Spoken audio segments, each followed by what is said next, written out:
Hi, Floss Tube. It's Kathleen with Kathleen's Trodden Trail. It has been a minute. It's actually been a couple months, I think.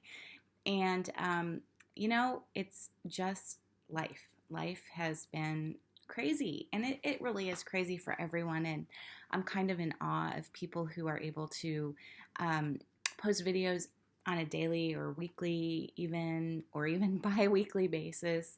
That would be my ultimate goal, but it's just not happening these days. So maybe now that things are settling down a little bit, I'll be able to post more frequently. But first of all, I just want to thank everybody for people who have watched, subscribed, liked the videos.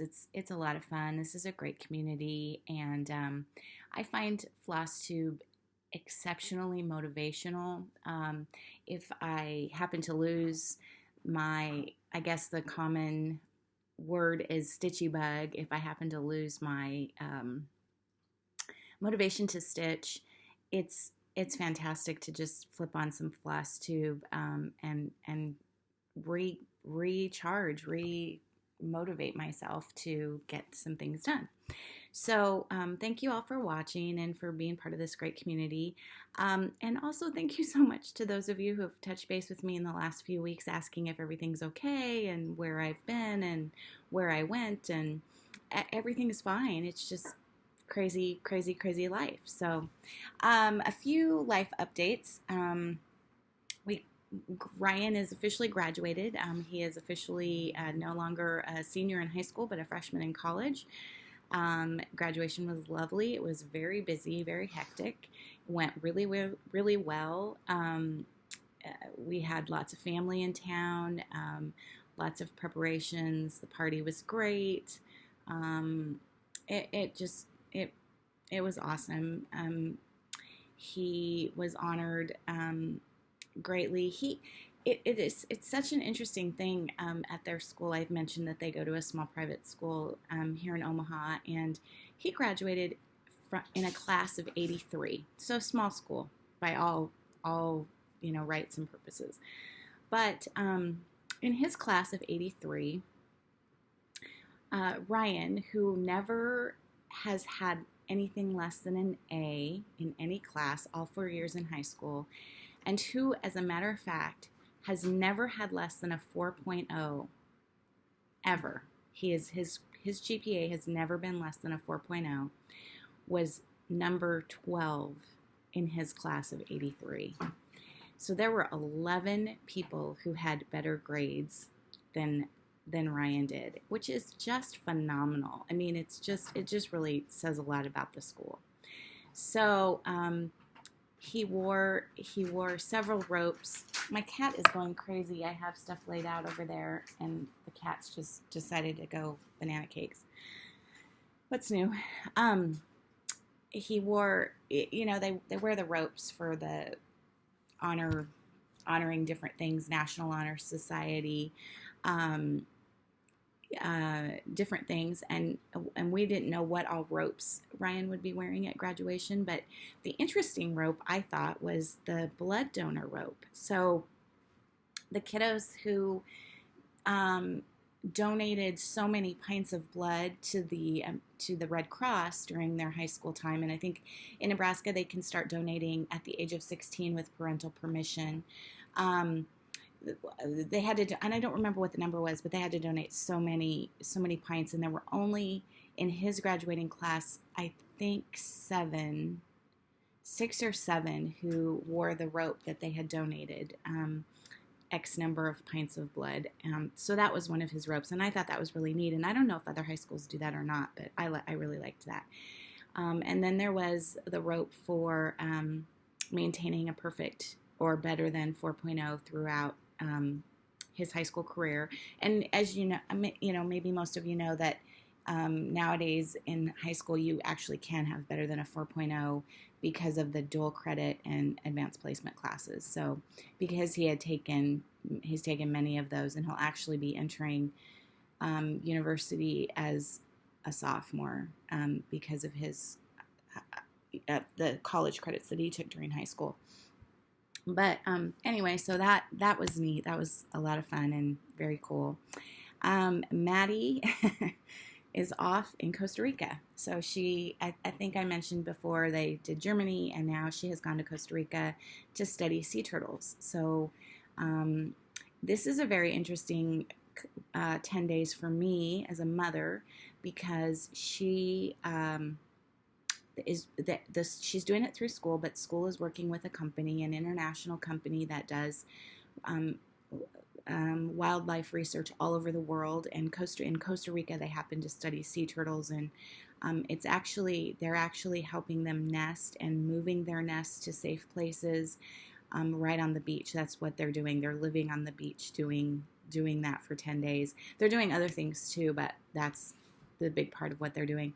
But this company has a policy of no electronics or cell phones. So as soon as they got to the compound last Thursday, their cell phones were locked up, and so we do get regular updates from the biology teacher who's along, and letting us know that they've arrived safely and they're all doing well, but there is no communication. So that's been a challenge for me, but every day that gets a little bit easier, and she'll be back on Thursday night, and I'll be very excited about that. She also had a fun, neat thing happen to her. She'll be a senior next year, and Maddie has played soccer since she was 3. So soccer is her big love. And she doesn't want to play in college, and she wants to be a nurse, and she doesn't want to, really, she would like to coach, little kids in soccer, just as a volunteer, not like a permanent position, but other than that, she doesn't really want to do anything with soccer long term. But she does love it, and she has really worked hard at it. And she was, my husband came and woke me up last night about 11 o'clock. He was reading the Sunday newspaper. Maddie was named honorable mention for the Omaha World Herald Nebraska State Soccer Awards, or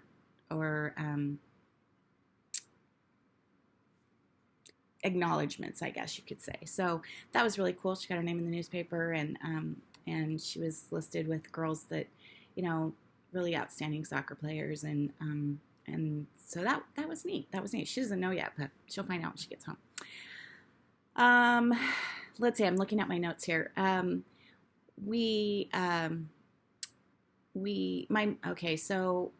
one of the big reasons that I haven't really been able to post on FlossTube is that I think I mentioned about two years ago, my mother-in-law was diagnosed with Alzheimer's, and she was pretty young at the time. She was 73 and very active and perfectly healthy. And we started noticing some odd things about her behavior, and she went through a series of tests and all sorts of things, and she does indeed have Alzheimer's. And at the time, my in-laws lived in Las Cruces, New Mexico, and they have since moved to Nebraska. She has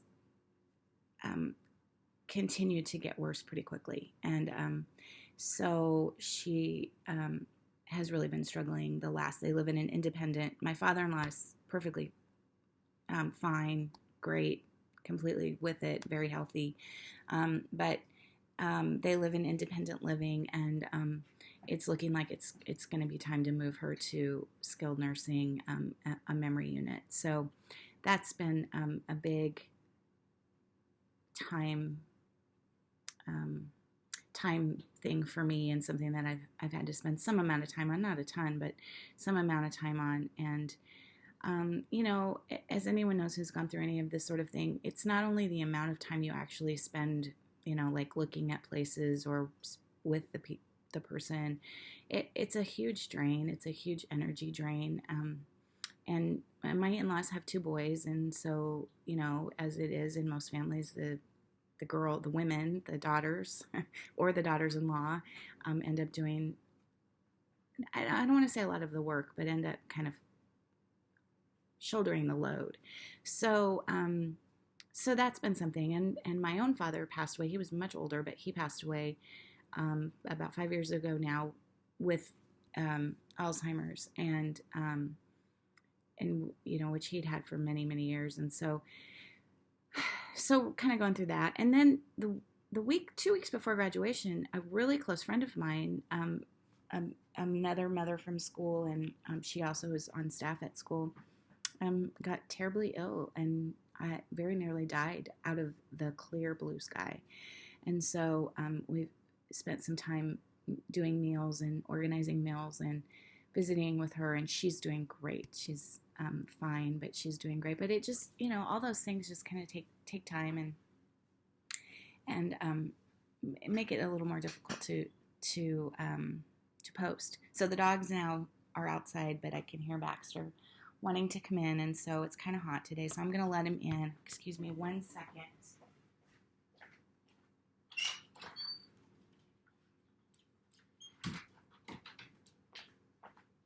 And I hope and pray they won't go crazy here for the next little bit. So anyway, let's get to stitching, because that's what everybody's here for. And let me just start this off by saying, I've completely given up the whole rotation thing. I think it's just, it's not going to work. I have a variety of things up here to show you. I've worked on probably 4 or 5 other things as well, but I'm just going to keep it kind of simple for the most part. So I have my notes, and I have everybody's, the correct designers, and I realized that I attributed a design to the wrong person last time I videoed, so I have, all of that stuff is good now. So take a drink of coffee. I was watching Ingeborg last night about midnight. I couldn't sleep, and laying in bed on my iPad and watching Ingeborg, and she was drinking coffee, and I don't know what it is about watching Ingeborg drink coffee, but all I could think of is I really want to go make a cup of coffee and drink a cup of coffee with Ingeborg. So anyway, Ingeborg, this is drinking a cup of coffee with you. Okay. So I jumped on the bandwagon. I had been watching Brian Blitzstitch and his Let Freedom Ring for a few weeks, and just absolutely loved it. And then with Ryan going to school at George Mason in Virginia, which is about 40 minutes from DC, and just kind of all of that, and then 4th of July is coming up, and just kind of all of that. So I jumped on and then Vonna started working on this, and I couldn't take it any longer, and so I ordered, and you've all seen it, the Let Freedom Ring. I think this pattern, it's just one of those that I love it. I think it's just stunning. Lila Studio.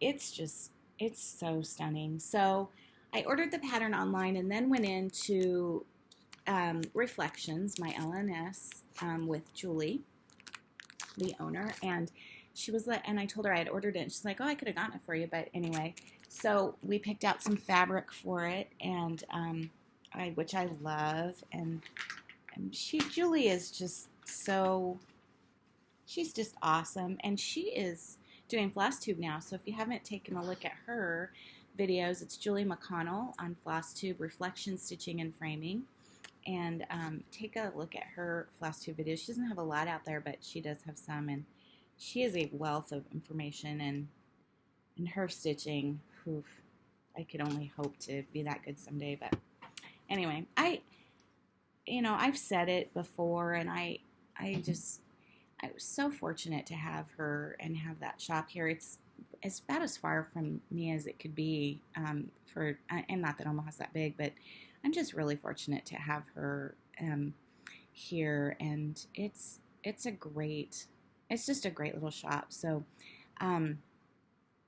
Michelle Rudy, Farm Girl, was telling me yesterday that she is hoping to come down and go to the fall retreat that Julie puts on every year. I can't do retreats. It's just not probably until I get Maddie graduated and off to college will I be able to do retreats. But there's going to be more. I have something else to tell you about or about Michelle later. But that would be so fun if she could come down and go to that and then spend an extra day, and we could have lunch and do some stitching and fun stuff. So anyway, here is my start on my start on Let Freedom Ring.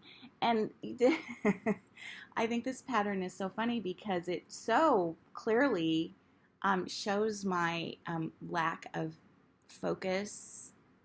I don't know. That's not the right word, but so I got the first 2 soldiers done here. I'm starting in the lower left, and I'm not sure.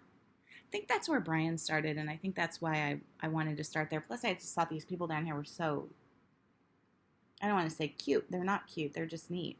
But anyway, I got the first 2 soldiers done, and then and I started the 3rd, and then I'm like, oh, I want to work on the lady, her dress, and so then I zip over to the lady, and then I zip up to the building and work on that just a little bit. Buildings aren't my favorite thing to do. I know a lot of people, Michelle, Farm Girl, does awesome buildings, but I don't know. I'm not an architect. I'm not a good building person. So anyway, that's Let Freedom Ring. And then these are they're backwards from my notes because I did my notes and laid them all down.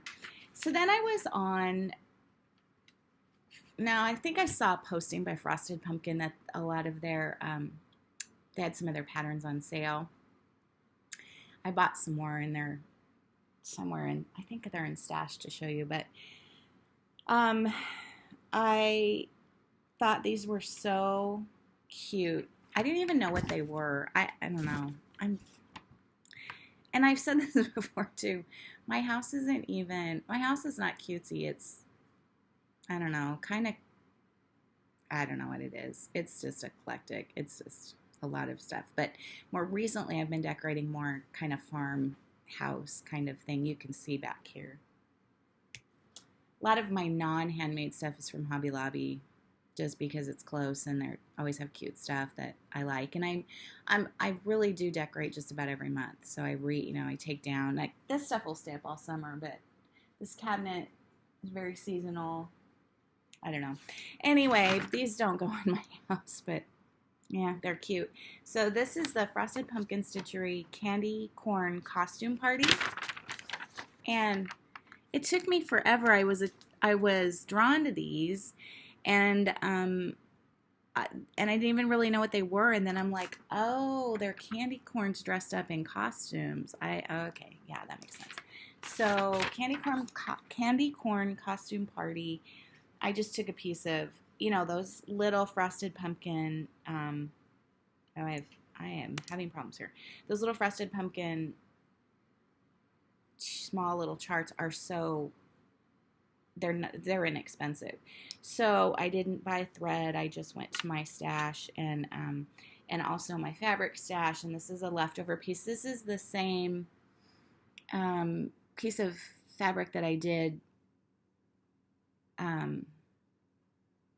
Raggedy Ann on, Happy Hearts on, which I did finish that, but I forgot to bring it down. I finished it into a pillow, and I have it in my office, so then that way it's out year round, but it's not really out year round. So anyway, this is my start and almost finish on these little guys. I think they are very sweet. I don't know what I'll do. I'll probably make it into a little pillow and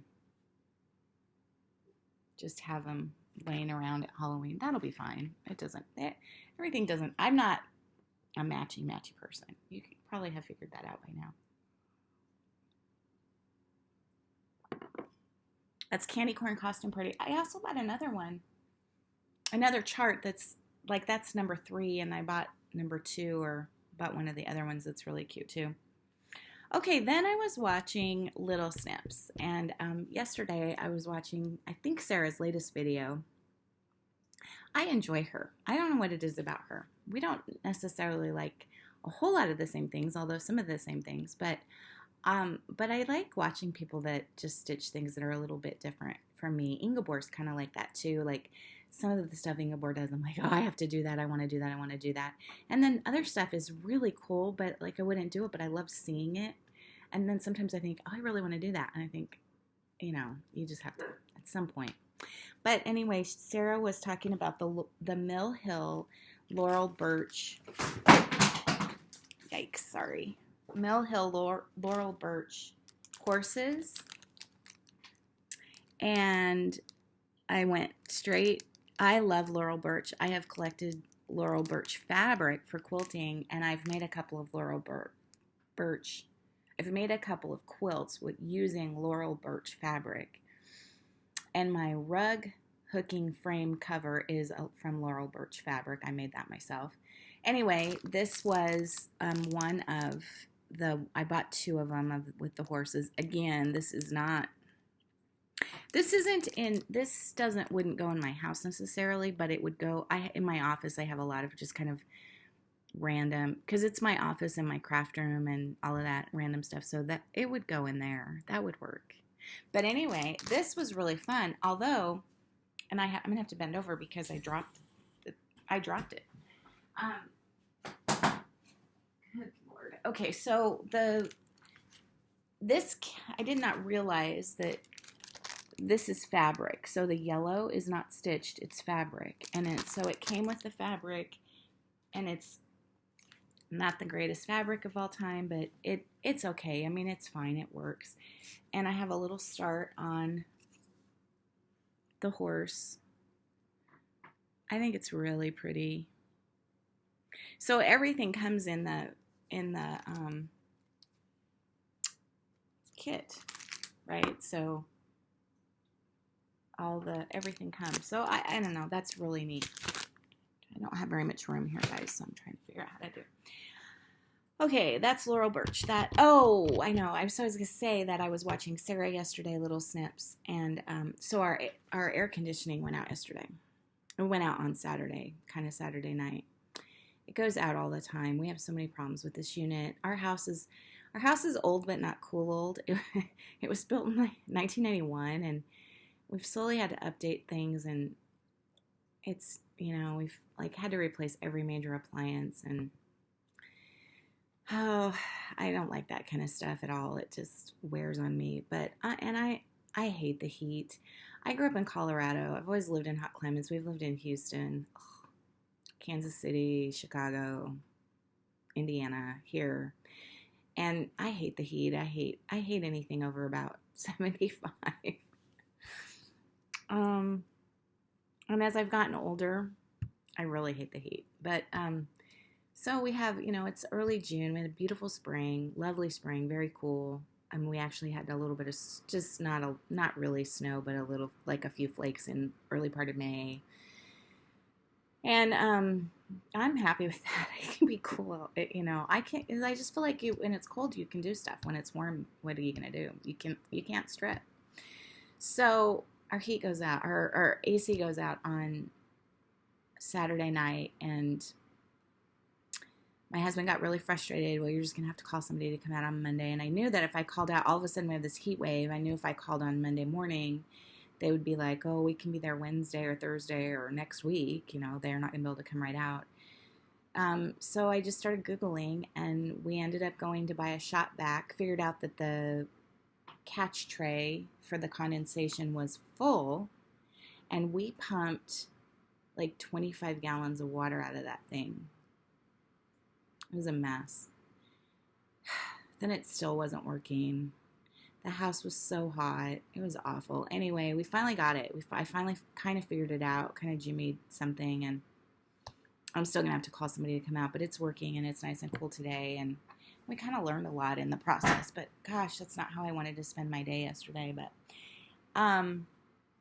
anyway, so what did that something triggered that, but I don't know what. Why did I say that? Why did I talk about that? I don't know. Okay, then I happened to be on 1-2-3 Stitch and looking probably at those. Yeah, probably. I was probably looking at the Mill Hill patterns. And let me take a drink.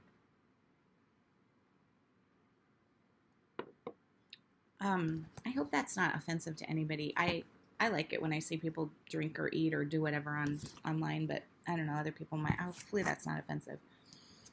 And this just popped up. I think it was like other patterns you might like, or I don't know. It didn't pop up related to the Mill Hill kits, but it popped up, and I love chickens. I want chickens so badly. We'll probably never have chickens, but I would like chickens. Anyway, it popped up, and it's a Cricut collection, which I've always loved Cricut collection, and it's called Free Range, which I love. And anyway, it looks like this. So I got it. I ordered it, just the pattern, and I might have ordered the floss. I think I did order the floss to go with it. But if you can see, it's kind of on a yellow. See how the fabric is a little, just a super, super pale yellow? And I had, plenty of fabric. And right about the time that came, I happened to be watching Farm Girl, Michelle Rudy, and she posted an awesome video on dyeing fabric. So I went straight to Michael's and got all the Ritz dye and came home and dyed a whole bunch of fabric one night, like late one night. It really, something else inspired me to dye the fabric, and then I thought, ooh, maybe I can dye some fabric yellow. So this is my start on Free Range. Not much of a start. This is my own hand-dyed yellow, and mine is not as pale yellow as the pattern, as the completed one, the model, but I really like it, and it's kind of a model-y. I was very pleased with that. So that tutorial was, I figured out I say tutorial. That tutorial was awesome, and I so appreciate that she did that, because I dyed a whole bunch of fabric. I wish I had known that when I dyed my fabric for Alice in Wonderland, but that's okay. Okay, so the next thing that I bought, I saw this online and immediately, I think I showed McKenna, or maybe I saw it from, I saw McKenna post something about it. Anyway, my sister, like McKenna, loves Frida Kahlo, and she is a huge Frida fan, has always been for years and years and years, and knows her history and her story, which is really remarkable. And she was just a fantastic woman, and just, Frida, my sister is too, but Frida. So, my sister is one of those people who appreciates, she's 12 years older than I am. She's the next youngest. So I'm the youngest of 5, and she was the youngest until she was 12 and I was born. And I'm actually adopted. And so those of you who follow me on Facebook and Instagram know that or maybe not Instagram, but on Facebook, know that my name on Facebook is Kathleen Salazar Salek. So Salazar is my maiden name, which is a Spanish name. My dad's family, he was second generation American citizen, but his great-great-grandfather was born in Spain. And so all my brothers and sisters look Hispanic, and, I clearly do not. But anyway, so I was adopted, and Judy was 12 when they adopted me, and we are very close. Always have been. As different as two people could be, we're just very different. We're just very different. We have different interests. But we've always been close. We've always respected each other's opinions. Look to one another for advice, and whatever. So I've made her several things. My point of telling you about Judy is that she also crafts and very different things than I do, but she's just she just has a true appreciation for something handmade, whatever it may be. And we were kind of raised that way, I think, a little bit, but I don't know. She just really, really does. So I have made her several things through the years, and she's just one of those people that, if you make something for her, she is going to love it and cherish it and talk about it and show it to everybody and use it, and it will not get put away, in a closet.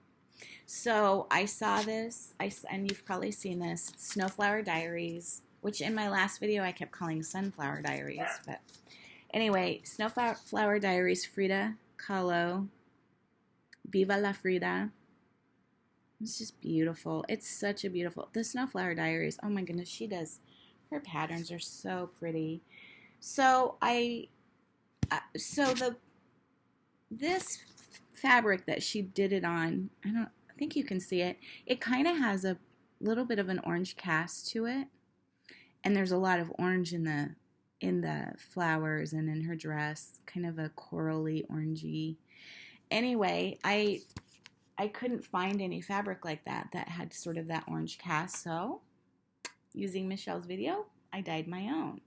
And this came out maybe a little bit more. I did this at night, really late one night, and my husband was like, go to bed. Like, he's the late owl and he stays up watching baseball or basketball or whatever. I don't know. I don't know. And I'm always in bed by 9 and usually watching Floss too, but I was like, no, I'm dyeing fabric. And so I dyed it really, and it looked perfect. And then the next day I looked at it and it's a little bit more yellow. I wish it was a little bit more orange, but it works. And here's the thing. I started it and got a pretty good start on it, and then I was off a stitch. And so I started taking it out, and then like Doug the dog, I saw a squirrel and got distracted and haven't picked it up for several weeks. But I've been watching McKenna's vacation progress on hers, and I'm really inspired to get back to it. So anyway, I started frogging this, and it doesn't look very good, but I want to show it to you. And then I am using, in honor of McKenna, since this is Frida, I'm using one of McKenna's needle minders. So here's my start. I got the little monkey done. I think he's so cute. And there's that beautiful pear needle minder from McKenna. So, and then there's my fabric. So I think, yeah, it really is reading orange. It's a little more orange than it's showing here, but yeah. But anyway, I still love the modeling and the way it turned out, and yeah. So okay, my last thing. Well, I'll show you this. Kind of goes together. So I decided I needed some project bags and really couldn't justify, oh, there's so many pretty ones online, and really couldn't justify buying any. And I was looking at something on Vanna's website, on her finishing website, and for finishing, I think. Anyway, I saw that she had a tutorial for project bags. And so remember when I talked last month about, or 2 months ago, about the Alice in Wonderland fabric that I bought, and I kind of played around with it a little bit to see if I could turn it into like a really scrappy quilt, and the piece, I don't know, that didn't work out. But anyway, I'd made some blocks, and so I took Vanna's project bag tutorial, and I took those blocks and I made them into project bags. And so this is the first one. This is what Frida's in. And so it's that Alice in Wonderland fabric. And then and so this was a block. So I guess you can kind of see this was a block, and then I put it together with that for the back. And it's in my little Frida project bag. So I love it. I was so happy. It was super easy.